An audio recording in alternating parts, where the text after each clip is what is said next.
না ফেরার দেশে চলে গেলেন এক নিভৃত সঙ্গীত সাধক সারিন্দা বাদক সিদ্দিক গায়েন।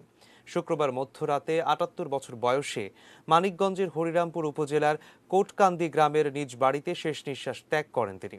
এটির নিউজে আমন্ত্রিত হয়ে তিনি জানিয়ে গেছেন এক অপরাজিত সিদ্দিক গায়েনের গল্প।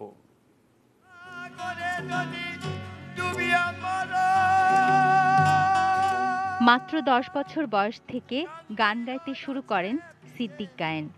এক রাতে হারমোনিয়ামে গান তুলে পরদিনই মজলিসে সে গান গেয়ে তাক লাগিয়ে দেন। এরপর থেকে গানই তার জীবন জীবিকা।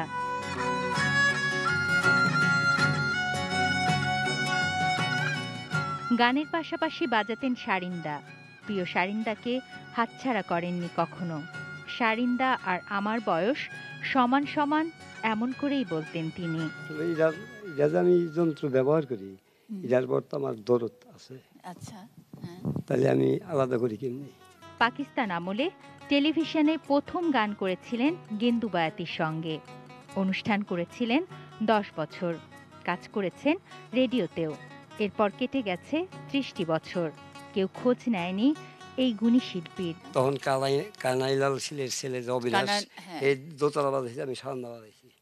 এটিএন নিউজের বাজা অনুষ্ঠানে আমন্ত্রিত হয়ে আসেন সিদ্দিক গায়েন। শোনা হয় তার জীবনের পাওয়া না পাওয়ার গল্প। যে বাংলাদেশ হওয়ার পরে যে আমাদের এই যে ৩০টা ৩৫টা কত চ্যানেল, কেউ কখনো আর কেউ ডাকে নাই। আমার তো আর কোনো দরদি নেই ডাকপোকে। সারিন্দার মতো প্রায় অপ্রচলিত এক বাদ্যযন্ত্র সঙ্গী করে কাটিয়ে গেলেন পুরো জীবন। চাওয়া পাওয়ার হিসেব হয়তো মেলেনি, তবু হার মানেননি, হাত থেকে নামেনি সারিন্দা, কণ্ঠ থেকে গান। নিভৃতচারী মানুষটি চলে গেছেন নীরবেই, তবে রেখে গেছেন একজন অপরাজিত সিদ্দিক গায়েনের গল্প। তুনাজ দিনা তনু, ডেস্ক রিপোর্ট, এটিএন নিউজ।